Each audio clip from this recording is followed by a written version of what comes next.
Moving ahead, mementos would be presented to the Honorable Chief Guest of the evening, Dr. K. Shivashankar Rao and Dr. P. Madhavi. I would like to request the National President of SIO, Brother Azharuddin, to present a memento and a copy of Holy Quran to Dr. P. Madhavi.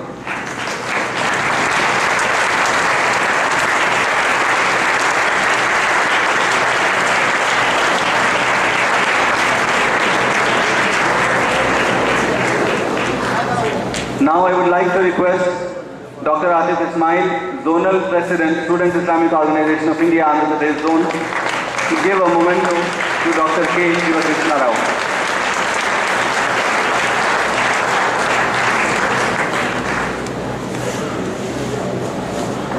At the end of the evening, I would like to call upon Brother Muhammad Azharuddin, National President, Students Islamic Organization of India, to address us.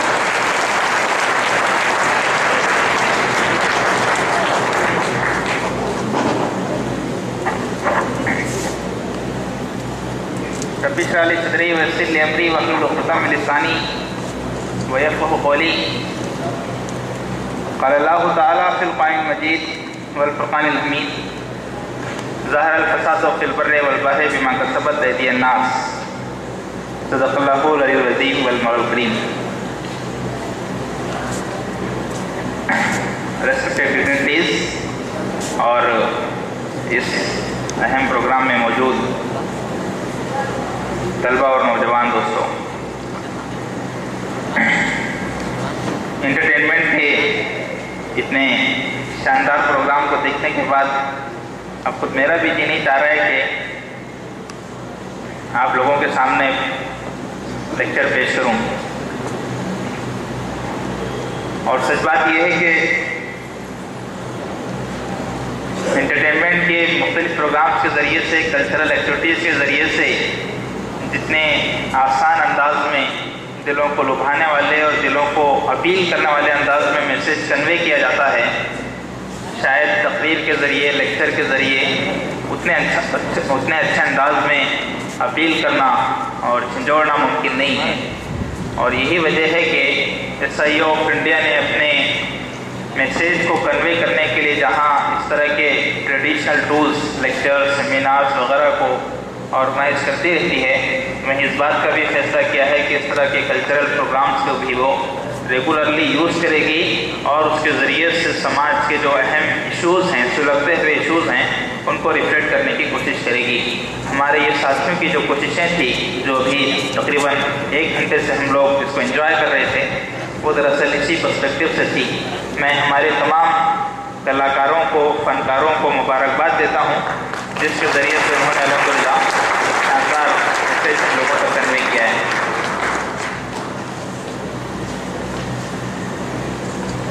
بھائیوں، نوجوان، یہ لفظ ہم اکثر سنتے ہیں.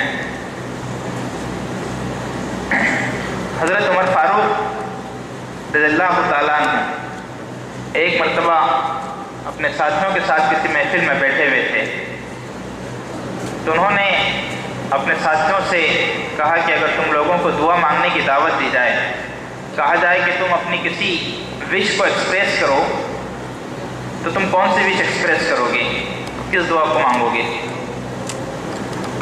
ان کے ایک ساتھی اٹھے اور انہوں نے کہا کہ میں اللہ تعالیٰ سے یہ دعا مانگوں گا کہ مجھ کو یہ کمرہ بھر کر جس میں ہم بیٹھے ہوئے ہیں سونا چاندی مل جائے، اور اگر اللہ تعالیٰ مجھ کو اس سے نوازتا ہے تو میں اس کو سماج کو بدلنے کے لیے، انسانوں کی خدمت کے لیے قربان کروں گا. ایک دوسرے ساتھی اٹھے، انہوں نے کہا کہ اگر مجھ کو دعا مانگنے کے لیے کہا جائے تو میں اللہ تعالیٰ سے یہی کمرہ بھر کر ہیرے جواہرات مانگوں گا، اور اگر اللہ تعالیٰ مجھ کو اس سے نوازتا ہے تو اس کو انسانوں کی خدمت کے لیے لوٹاؤں گا.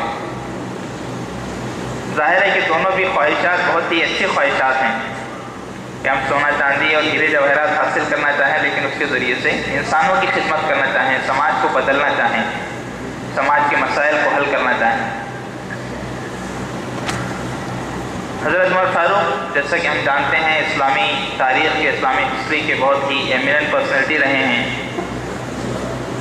انہوں نے ان دونوں ساتھیوں کی وش کو سننے کے بعد کہا کہ اگر مجھ کو دعا مانگنے کے لیے کہا جائے تو میں اللہ تعالیٰ سے معاذ ابن جبل، عبداللہ ابن مسعود اور حذیفہ ابن یمان کے جیسے نوجوان مانگوں گا اور ان کو انسانوں کی خدمت کے لیے ڈیڈیکیٹ کروں گا، قربان کروں گا.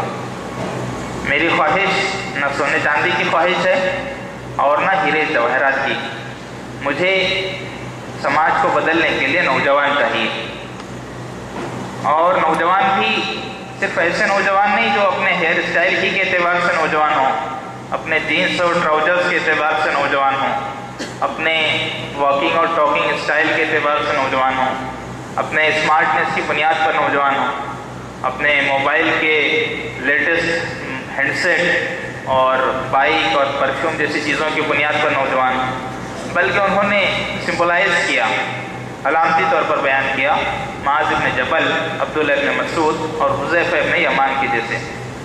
اسلامی ہسٹری کو جب ہم پڑھتے ہیں تو معلوم ہوتا ہے کہ یہ وہ نوجوان تھے جنہوں نے اپنی پوری نوجوانی کو ایک بڑے کاز کے لیے قربان کیا، اپنا تن من دھن ایک ایسے سماج کی ریکنسٹرکشن کے لیے ڈیڈیکیٹ کیا تھا جس کی بنیاد امن پر ہو، انصاف پر ہو، مساوات پر ہو، حقیقی خوشحالی پر ہو اور اس طرح کی مختلف چیزوں پر ہو. تو حضرت عمر فاروق رضی اللہ تعالیٰ عنہ نے ایسے نوجوانوں کی وش کی. اور سچ بات یہ ہے کہ ایسے نوجوان صرف حضرت عمر فاروق کے لیے نہیں، تاریخ کے ہر دور میں یہ نوجوان بڑا قیمتی ایسٹ رہے ہیں. نوجوانوں کو ہمیشہ سب سے امپورٹنٹ کیپٹل کی حیثیت سے دیکھا گیا ہے، سب سے امپورٹنٹ ایسٹ ان کو سمجھا گیا ہے، ان کو ہمیشہ تبدیلی کی علامت سمجھا گیا ہے. Youth have always been considered as the symbol of change, symbol of revolution. نوجوانی کا جو اصل مفہوم سمجھا جاتا ہے وہ انقلاب سے جڑا ہوا ہے، تبدیلی سے جڑا ہوا ہے، کسی بڑے کاز کے لیے اپنے آپ کو ڈیڈیکیٹ کرنے سے جڑا ہوا ہے. نوجوانی کا جو گرم خون ہوتا ہے وہ ایسے ہی کسی بڑے مقصد کے لیے ہم کو تیار کرتا ہے. تو ایسے نوجوانوں کی تاریخ کے ہر دور میں اہمیت رہی اور ان کو کے لیے ہمیشہ اس بات کی کوشش کی گئی ہے کہ وہ اپنے آپ کو کسی بڑے کاز ہی کے لیے لٹائیں، اور وہ اگر اپنے آپ کو لٹاتے ہیں تو پھر دنیا کا کوئی اور ایسٹ ان کی برابری نہیں کر سکتا ہے. آج کے دور پر جب ہم نظر ڈالتے ہیں تو ہم کو یہ یوتھ کمیونٹی، اسٹوڈنٹ کمیونٹی اس ریولیوشنری اسپرٹ سے خالی نظر آتی. یہ یوتھ موومنٹ، یہ یوتھ کمیونٹی بڑی حد تک سیلف سینٹرڈ، جیسا کہ آپ نے مختلف کلچرل پروگرامس میں اس کی جھلکیاں دیکھیں، بڑی حد تک سیلف سینٹرڈ دکھائی دیتی، انڈیویجولزم کا شکار. عام طور پر یہ کہا جاتا ہے کہ اگر آج کی اسٹوڈنٹ کمیونٹی کی اوور آل امیج کو پیش کرنا ہے تو اس کو 0 1 2 3 4 5 ایک فارمولے سے سمجھ لیجیے. یہ کیا ہے 0 1 2 3 4 5 کا فارمولا؟ یہ ایک اسٹوڈنٹ کی آج یہ سب سے بڑی ایمبیشن ہے، اس کی ڈیزائر یہ ہے کہ اس کی 5 ڈیجٹ سیلری ہو، 4 ویلر اس کے پاس ہو، 3 بیڈروم ہال کچن اس کے پاس ہو، 2 وہ اور اس کی بیوی ایک خوشحال زندگی گزاریں، 1 وہ اپنے آپ میں مست رہے، اور 0 ٹینشن فری، 0 ٹینشن کے ساتھ وہ زندگی گزاریں. تو یہ جو 0 1 2 3 4 5 کا ایک مثال دی جاتی ہے، یہ بڑی حد تک ایک اسٹوڈنٹ کی مینٹلٹی کو ریفلیکٹ کرتی ہے کہ آج ایک اسٹوڈنٹ انہی چیزوں میں گم ہے. اس کی جو خوابوں کی دنیا ہے وہ اس کا آخری جو پوائنٹ ہے وہ یہی ہے کہ میری سیلری، میرا بنگلہ، میری گاڑی، میری انڈیویجول لائف، میری فیملی لائف اور میری پرسنالٹی، ان سب ہی کو وہ فوکس کرنا چاہتا ہے اور 0 ٹینشن کے ساتھ پورے سماج سے کٹ جانا چاہتا ہے. سماج سے اس کا کوئی سیریس کنسرن نہیں، سماج کے ساتھ اس کا کوئی سیریس کنسرن نہیں، سماج کو وہ کسی سنسیریٹی کے ساتھ دیکھنا نہیں چاہتا ہے. ایٹ ڈرنک اینڈ بی میری کا جو فلسفہ ہم کئی سالوں سے سنتے ہیں، آج اسٹوڈنٹ کمیونٹی پوری طرح اس کا شکار نظر آتی. تو یہ جو ایک بڑا چیلنج آج اسٹوڈنٹ کمیونٹی کے ساتھ، یوتھ کمیونٹی کے ساتھ ہم کو دیکھنے کو ملتا ہے، یہ واقعی اس دور کا ایک بڑا چیلنج. آج اگر ہم سماج کے مختلف مسائل کی ایک بڑی وجہ دیکھنا چاہیں، سمجھنا چاہیں، تو اس کی ایک بڑی وجہ یہ ہے کہ یہ یوتھ اور یہ اسٹوڈنٹ کمیونٹی جن کے اوپر پورا سماج ٹکا ہوا تھا، وہ اپنی ذمہ داریوں کو بھول چکی، وہ اپنے ہینڈسمنیس کے، اپنے اسمارٹنیس کے پیرامیٹرز کچھ اور ہی بنا چکی۔ جیسا کہ آپ نے دیکھا کہ کالج میں سب سے زیادہ اسمارٹ نوجوان وہی ہے جو ٹیچرز کے ساتھ بدتمیزی کرے گا، جو لڑکیوں کے ساتھ چھیڑ چھاڑ کرے گا، جو اپنے دوستوں کو، خاص طور پر اپنے سے جو لیونگ آف اسٹینڈرڈ میں نیچے کے لوگ ہیں، اپنے ان کلیگز کو کی انسلٹ کرے گا، ان کو انفیریئر سمجھے گا، اپنے لیول پر لانے کے لیے ان کو تیار نہیں ہوگا، اور اس طرح کی جو مختلف برائیاں ہیں ان سب میں انوالو ہونے کو آج کی اسٹوڈنٹ کمیونٹی یہ فیشن سمجھتی، اس کو اسمارٹنیس قرار دیتی، اور جو ان چیزوں سے کٹا ہوا رہنا چاہتا ہے اس کو آؤٹ آف فیشن اور آؤٹ آف ڈیٹ قرار دے دیتی۔ یہ جو چیلنج ہے یہ اس وقت ایک بہت بڑا چیلنج ہے۔ ہم students Islamic Organisation of India Sahyog student community کو یہی دعوت دینا چاہتی ہے کہ وہ اپنی ذمہ داریوں کو سمجھیں، وہ یہ محسوس کریں کہ ان کے ان کندھوں پر صرف ان کے گھر بار کا بوجھ نہیں، صرف ان کو اپنے پیرنٹس کی اور اپنے بچوں کی، بال بچوں کی پرورش نہیں کرنا ہے، ان کو نہیں سنبھالنا ہے، بلکہ ان کے نوجوان کندھوں پر پورے سماج کا بوجھ، ان کو پورے سماج کو ایک نئی دشا اور نئی صحیح دشا فراہم کرنی، یہ انہی کی ذمہ داری۔ جب تک وہ اس ذمہ داری کو اپنے کندھوں پر نہیں لیں گے، ایک بہتر سماج، ایک پاکیزہ سماج، امن و انصاف سے بھرا ہوا سماج، حقیقی ترقی اور خوشحالی سے بھرے ہوئے سماج کا خواب شرمندہ تعبیر نہیں ہو سکتا ہے۔ اس بات کو اسٹوڈنٹس کو ریکگنائز کرنا ہے اور اسی کا احساس دلانے کے لیے، اسی کے سلسلے میں جوڑنے کے لیے SIU کے مختلف کانفرنسز اور پروگرامز ہوتے رہتے ہیں۔ دوستو، آج اگر ہم اپنے سماج پر نظر ڈالیں تو یہ سماج ہم کو ترقی کی دہائی دیتا ہوا نظر آتا ہے۔ کہا جاتا ہے کہ یہ سماج گلوبلائزیشن کا سماج، گلوبلائزیشن کی کیا اصل تعریف ہے، اس کے کیا فائدے ہیں، اس وقت اس کی تفصیل میں جانے کا موقع نہیں ہے۔ نوم چومسکی ایک مشہور مغربی ویسٹرن آئیڈیالوگ ہے، تھنکر ہے، وہ بتاتے ہیں کہ آج جس گلوبلائزیشن کی بات کی جاتی ہے، اگر موجودہ سماج کو دیکھا جائے تو صحیح بات یہ ہے کہ یہ گلوبلائزیشن ترقی کا گلوبلائزیشن نہیں، آج گلوبلائزیشن پاورٹی کا ہے، ولگریٹی کا ہے، ڈسکریمنیشن کا ہے، مختلف وائلنس کا ہے، ظلم و زیادتی کا ہے، مختلف قسم کی اخلاقی برائیوں کا اور مسائل کا گلوبلائزیشن ہے۔ آج دنیا میں جو چیزیں عام ہو رہی ہیں وہ ترقی نہیں، وہ پاورٹی اور غربت ہے، وہ ظلم و ناانصافی ہے، استحصال ایکسپلائٹیشن ہے، وہ ڈسکریمنیشن ہے، وہ پاور کا غلط استعمال ہے، وہ صحیح کو غلط بنانا اور غلط کو صحیح بنانے کا، ویلیوز کو بدلنے کا گلوبلائزیشن۔ آج صحیح معنوں میں اگر ہم دوسری اینک سے دیکھنے کی کوشش کریں، اس اینک کو ہٹا دیں جو میڈیا دکھاتا ہے، جیسے کہ یہاں بھی کلچرل پروگرام میں میڈیا کے ذریعے سے ایک دوسری دنیا دکھانے کی کوشش کی گئی، اس دنیا کو اپنی نظروں سے تھوڑی دیر ہٹا کر حقیقت پسندی کے ساتھ ریئلسٹک وے میں اگر ہم دیکھنے کی کوشش کریں تو یہ گلوبلائزیشن، ان ساری برائیوں کا گلوبلائزیشن ہم کو محسوس ہوتا ہے۔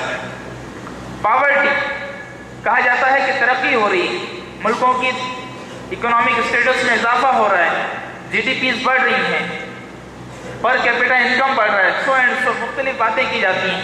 کیا ہے اس پاورٹی کی حقیقت؟ یہ پاورٹی آج سماج کا ایک بڑا مسئلہ ہے، اوشن آف پاورٹی ہے، غربت کا سمندر ہے، اور پراسپیرٹی آف آئی لینڈ ہے، امیری کے چھوٹے چھوٹے جزیرے ہیں۔ اس کی میں ایک دو مثالیں آپ کو دیتا ہوں کہ بمبئی شہر سے متعلق یہ سمجھا جاتا ہے کہ یہ ہندوستان کا تجارتی کمرشل کیپٹل ہے، اور صرف انڈیا کا نہیں بلکہ پوری دنیا میں یہاں پیسہ ہاتھ کے میل کی طرح بہتا ہے۔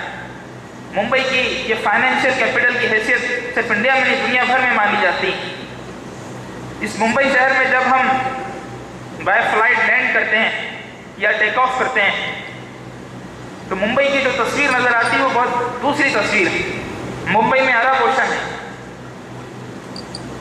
عرب اوشن میں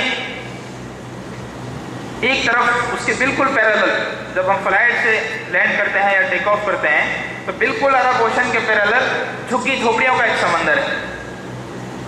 غریبوں کی بستیوں کا ایک واقعی سمندر ہے، چند محلے اور بستیاں نہیں، بلکہ بالکل عرب اوشن کے پیرالل غریبوں کی جھوکی جھوپڑیوں کا ایک سمندر بہتا ہے۔ یہ اس شہر کا حال ہے جس سے متعلق کہا جاتا ہے کہ یہ فائنینشیل کیپٹل ہے۔ یہاں ایک سلم ڈاگ ملینئر کی فلم بنا کر یہ بتانے کی کوشش کی جاتی ہے کہ ان جھوپڑی جھوپڑیوں میں رہنے والے لوگ بھی ملینئرز بن سکتے ہیں۔ ایک سلم ڈاگ ملینئر بن بھی سکتا ہے، لیکن ان ملینئرز کو بھلا دیا جاتا ہے جو سلم ڈاگ کی کتوں کی زندگی گزارنے پر مجبور ہوتے ہیں، جھوپڑیوں میں کتوں کی زندگی گزارنے پر مجبور ہوتے ہیں، جو اپنی پیٹ کی ضروریات کچروں کے ڈبوں میں جا کر پوری کرتے ہیں۔ اس حقیقت کو چھپا دیا جاتا ہے۔ یہ وہ ہندوستان ہے جس کو ترقی یافتہ ہندوستان بتایا جاتا ہے۔ یہاں تک پاورٹی کو ختم کرنے کے لیے بلو پاورٹی لائن کی تعریف پیش کر دی جاتی ہے۔ ہونا تو یہ چاہیے کہ پاورٹی کو ختم کرنے کے لیے لوگوں کی سیلریز میں اور انکمز میں اضافہ کیا جائے اور ان کے اسٹیٹس کو امپروو کیا جائے۔ وہ اگر نہیں ہو سکتا ہے تو بلو پاورٹی لائن کی تعریف، جیسے کہ ہم نے دیکھا ہے پچھلے چند مہینے پہلے کہ اس کی تعریف پر ڈے انکم کو کم کر دیا گیا، اور کم کرنے والے صاحب اپنے گھر کا جو باتھ روم بناتے ہیں وہ 35 لاکھ کا بناتے ہیں۔ یہ جو ہیوج ڈسپیرٹی ہے، مونٹنگ سے اہلوالیہ کی خبروں میں آپ نے حقیقت پڑھی ہوگی کہ وہ ہمارے ملک کے بڑے قیمتی ایڈوائزر سمجھے جاتے ہیں، انہی کے مشوروں کی بنیاد پر اس طرح کی پالیسیز ڈیزائن ہوتی ہیں، اور وہی فرد اپنے گھر کا ٹوائلٹ جب بناتے ہیں تو 35 لاکھ اس پر خرچ کرتا ہے۔ یہ جو ہیوج ڈسپیرٹی ہے یہ ہر سطح پر پائی جاتی ہے، یہ دیہاتوں اور شہروں میں بھی پائی جاتی ہے، میٹروز میں بھی پائی جاتی ہے، دنیا کے ترقی یافتہ شہروں میں بھی پائی جاتی ہے۔ مجھے ابھی حال ہی میں دنیا کے چند ایسے ترقی یافتہ شہروں کو دیکھنے کا موقع ملا جن کی جی ڈی پی اس وقت ٹاپ 10 کنٹریز میں شمار ہوتی ہے۔ وہاں کے لوکل ریزیڈنٹس کی جو منیمم انکم ہے وہ 25,000 وہاں کی کرنسی ہے، اور وہاں جو دوسرے ایکسپرٹس ہوتے ہیں جو باہر سے کمانے کے لیے آتے ہیں، اس میں ایک عام آدمی کی منیمم انکم وہ 600 وہاں کی کرنسی، وہاں کی لوکل آبادی اس سے بہت کم محنت کے ساتھ اے سی کے ہال میں بیٹھ کر منیمم 25,000 یونٹس ارن کرتی ہیں، اور اس سے زیادہ سخت دھوپ میں لیبر کلاس، ایسی چلچلاتی دھوپ جس میں ہم اپنے گھر سے مسجد تک بھی جانے کی اس چلچلاتی گرمی میں ہمت نہیں ہوتی ہے، اس گرمی میں اس لیبر کلاس کو صرف 600 روپیز ملتے، کہاں 25,000 منیمم اور کہاں 600۔ یہ جو ڈسپیرٹی ہے یہ دنیا کی ہر کلاس میں ہر سطح پر دیکھنے کو ملتی ہے، یہ صرف اکنامک لیول پر نہیں ہے، ہر سطح پر یہ ڈسپیرٹی، یہ ہیوج ڈفرنس ہم کو نظر آتا ہے۔ یہ وہ سماج کا چہرہ ہے جس کو نظروں سے دور کرنے کی کوشش کی جاتی ہے۔ کرپشن، ابھی آپ نے اس کی بھی کچھ جھلکیاں دیکھی۔ یہ ہمارا سماج، چند دن بھی نہیں گزرتے ہیں کہ کرپشن کا ایک نیا واقعہ سامنے آتا ہے۔ ایسا لگتا ہے جیسے اولمپک کا کوئی میدان ہو، کوئی ٹریک ہو، ریس کا میدان ہو، اور اس میں ایک دوڑ لگی ہے کہ پہلے والے سے زیادہ گھوٹالے کی رقم میرے اماؤنٹ میں آنا چاہیے۔ ہر نیا گھوٹالہ کچھ اسی انداز کے ساتھ ہوتا ہے۔ ایک گھوٹالے پر، ایک اسکیم پر تبصرہ کرتے ہوئے جج نے یہ بات کہی کہ I have never seen so many zeros in my life، میں نے اپنی زندگی میں اتنے سارے زیروز کبھی نہیں دیکھے ہیں۔ اب کرپشن کی اور گھوٹالوں کی مقدار کو، اس کی رقم کو گننا ہمارے لیے پاسبل نہیں۔ I have never seen so many zeros in my life، calculator بھی اب کام نہیں کرتا ہے۔ یہ گھوٹالوں کو اور گھپلوں کا چمکتا ہوا ہندوستان ہے۔ یہ وہی ہندوستان ہے جس میں ولگریٹی اور آبسینٹی کا ایک دور تو وہ تھا جب ہم نوجوانوں سے کہتے تھے کہ ان سب چیزوں میں انوالو مت ہو، don't indulge yourself in these vulgar activities. اب ایک منظر تو یہ ہے کہ ان کے پیرامیٹرز کو چینج کیا جا رہا ہے، برائی کو اچھائی قرار دیا جا رہا ہے، اچھائی کو برائی قرار دیا جا رہا ہے، ان کو لیگلائز کیا جا رہا ہے۔ جو ٹرمینالوجیز غلط نظروں سے دیکھی جاتی تھی ان کو لیگلائز کر کے ان کی ٹرمینالوجیز کو بدلا جا رہا ہے۔ مثلاً پروسٹیٹیوٹ کو کہا جا رہا ہے کہ وہ پروسٹیٹیوٹ ان کو مت کہیے، سیکس ورکر کہیے۔ جس طرح آپ اپنی روزی کماتے ہیں لیبر مزدوری کر کے پسینہ بہا کر، اسی طرح وہ بھی ورکر ہیں۔ آپ پسینہ بہاتے ہیں، وہ اپنی عزت بیچتے ہیں، اتنا ہی فرق ہے۔ ان کو بھی پازیٹیو اسٹیٹس دیجیے۔ نیکی کے اور برائی کے، اچھائی اور برائی کے پیرامیٹرز کو تبدیل کرنے کی کوشش کی جا رہی ہے۔ پہلے انسان برائی کو کرتا تھا سماج کی نظروں سے چھپ کر کرتا تھا، گوشوں کونوں میں جا کر کرتا تھا۔ اب اس برائی کو خود ہمارے پاس دسترخوان کی طرح سجا کر پیش کیا جا رہا ہے، ہمارے موبائل میں، انٹرنیٹ میں، سڑکوں پر، چوراہوں پر، ہورڈنگس میں، ٹی وی میں۔ نیوز پیپرز میں, کالجز میں, یہ سب برائی کو ہمارے سامنے پیش کیا جا رہا ہے.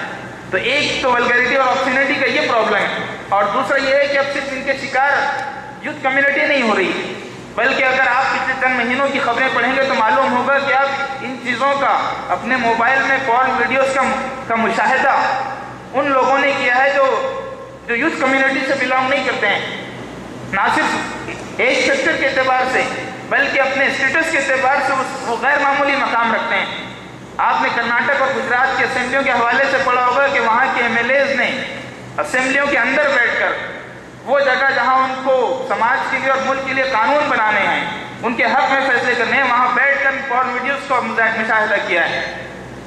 کس منہ سے ہم نوجوانوں کو کہیں کہ وہ ان چیزوں سے بچیں جب سماج کے بزرگ ان چیزوں سے بچنے کی اخلاقی جرات نہیں رکھتے ہیں. ہیومن رائٹس کی بات کی جاتی ہے, ایکویلٹی کی بات کی جاتی ہے, گلوبل لیول پر کی جاتی ہے, فریڈم کی بات کی جاتی ہے. کون سا فریڈم؟ فریڈم کے نام پر ایک لڑکی کو, ایک عورت کو اپنے کپڑے اتارنے کا فریڈم ضرور ہے, لیکن اس کو کپڑے پہننے کا فریڈم نہیں, حجاب کی اس کو آزادی نہیں. یہ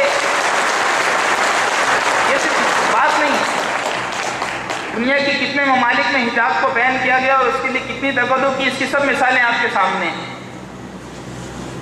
حال ہی میں جو لندن میں اولمپک ہوا اس میں سعودی نے یہ فیصلہ کیا کہ ہم اپنے خواتین کو حجاب کے ساتھ بھیجیں گے,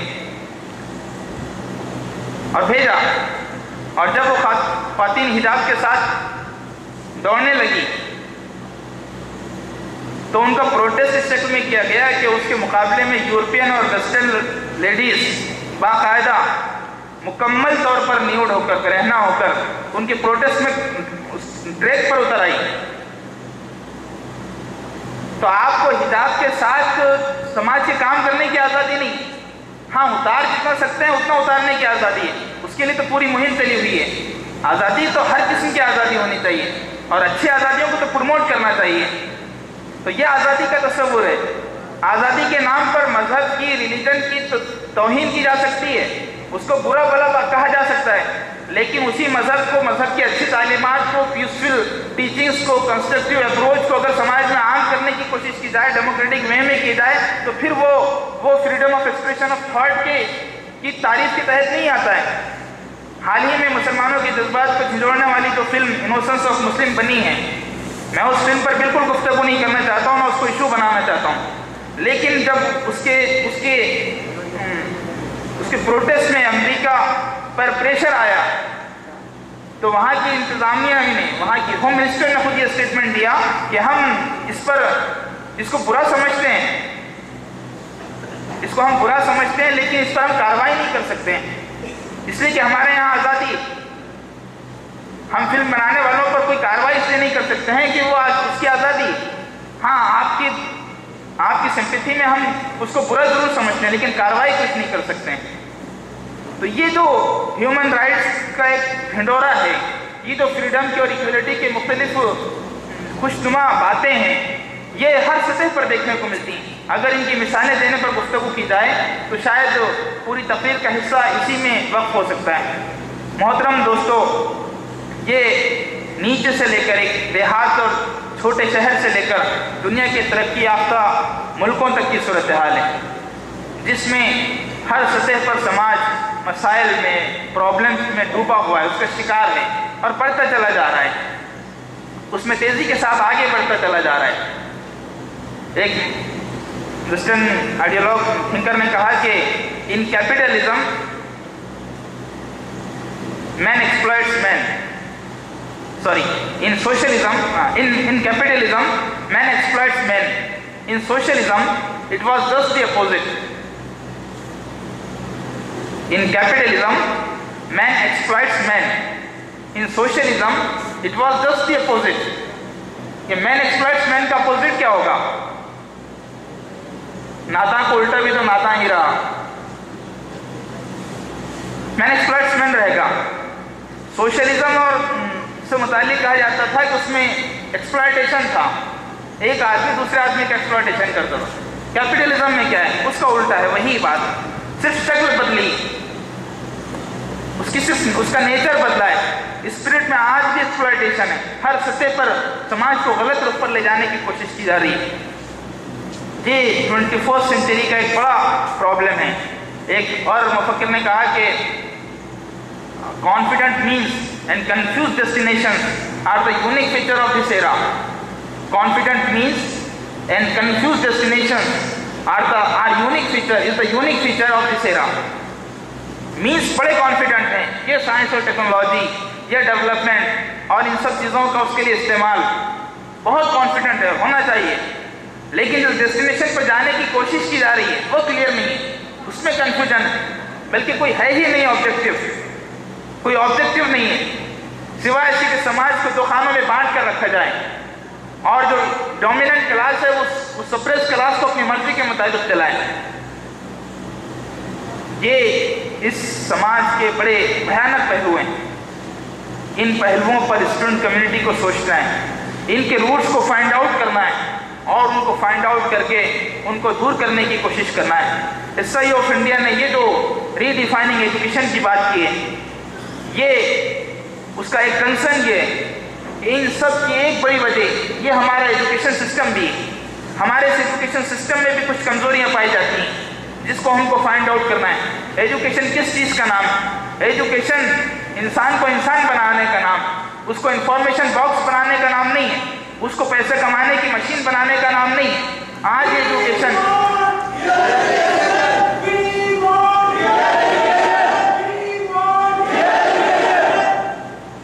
تو یہ آج نالج روٹی کپڑا اور مکان کے نام پر جو کہا جا رہا ہے کہ اب ایجوکیشن بھی بیسک نیسیسٹی بن گئی، یقیناً بنی ہے اور بننا چاہیے، لیکن جہاں اس کو عام کرنے کی، ہماری لٹریسی ریٹ کو بڑھانے کی اور اس طرح کے رائٹ ٹو ایجوکیشن کو امپلیمنٹ کرنے کی کوشش ہونی چاہیے، وہیں اس سے زیادہ بڑا سوال یہ ہے کہ اس ایجوکیشن کا آبجیکٹو کیا ہے، اس کا اورینٹیشن کیا ہے، یہ کس رخ پر سماج کو اور جنریشن کو لے جا رہا ہے؟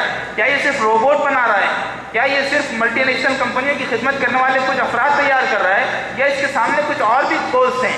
یقیناً ارننگ کیپیسٹی پیدا کرنا ایجوکیشن کا ایک آبجیکٹو ہے، اس کو کوئی ڈینائی نہیں کر سکتا ہے، لیکن وہ اس کا سول آبجیکٹو بن جائے، وہ اس کا الٹیمیٹ آبجیکٹو بن جائے اور اس کے نتیجے میں جو اوور آل اور ریئل ڈیولپمنٹ ایک اسٹوڈنٹ کا، ایک یوتھ کا ہونا چاہیے، وہ پوری طرح غائب ہو جائے، یہ بالکل سماج کے لیے صحیح نہیں ہے۔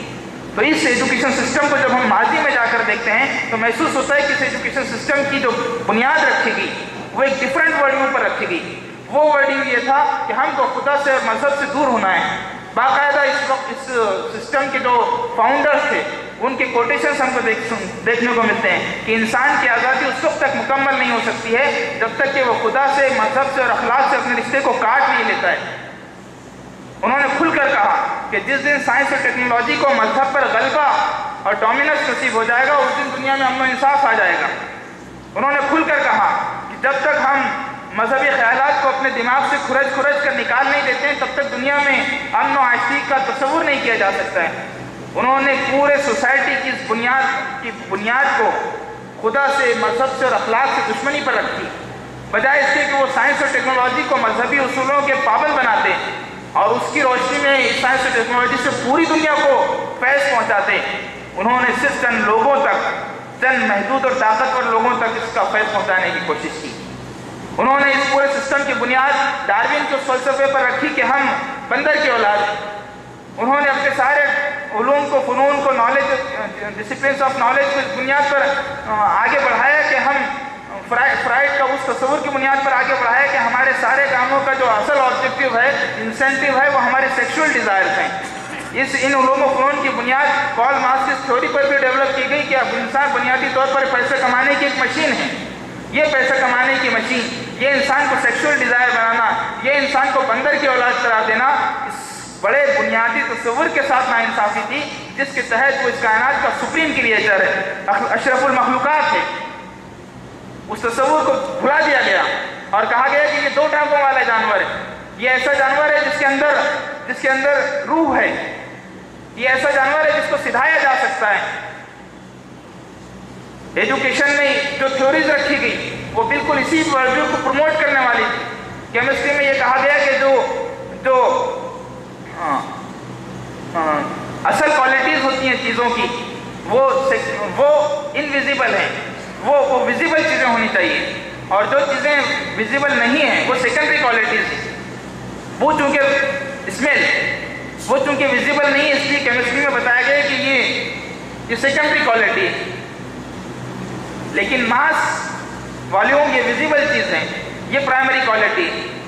یہ صرف ایک چھوٹی چیز نہیں، یہ ویزیبل چیزوں کو پرائمری بنانا اور انویزیبل چیزوں کو سیکنڈری بنانا، اس پر پورا سماج کھڑا ہو گیا. مورلٹی تو نظر نہیں آتی ہے، مٹیریلزم نظر آتا ہے. مٹیریلزم ویزیبل ہونے کے ناطے پرائرٹی بن گیا، اور یہ مورلٹی، یہ ویلیوز، یہ چونکہ سیکنڈری تھے اس لیے اس کی کوئی حیثیت نہیں رہی. سروائیول آف دا فٹنس کی تھیوری بتائی گئی کہ جو فٹ ہے، جو طاقتور ہے، اس کے رحم و کرم پر پورا سماج جیے. اسٹرگل فار ایگزسٹنس کہا گیا کہ جس کے پاس دنیا میں جو اسٹرگل کرنی ہے، جدوجہد کرنی ہے، وہ صرف اپنی بقا کے لیے، باقی رہنے کے لیے کرنی ہے. گویا دنیا کی اثر یہ ہے کہ کشمکش کرتی رہے، کلیش اور کنفلکٹ کرتی رہے. اس نالج کے اسی تصور نے آج سماج کو اس مقام پر کھڑا کیا ہے. ری ڈیفائننگ ایجوکیشن. ہم یہی چاہتے ہیں کہ ایجوکیشن کے آبجیکٹیو کو پر غور کیا جائے، اس کو ریڈیفائن کرنے کی کوشش کی جائے. ایک آتھر نے صحیح بات لکھی اپنی کتاب میں، اس نے 4 لفظوں میں پوری کہانی بیان کر دی. اس نے کہا کہ جب 19ویں صدی میں خدا مر گیا تو 20ویں صدی میں انسان مر گیا. جب 19ویں صدی میں خدا مر گیا تو 20ویں صدی میں انسان مر گیا.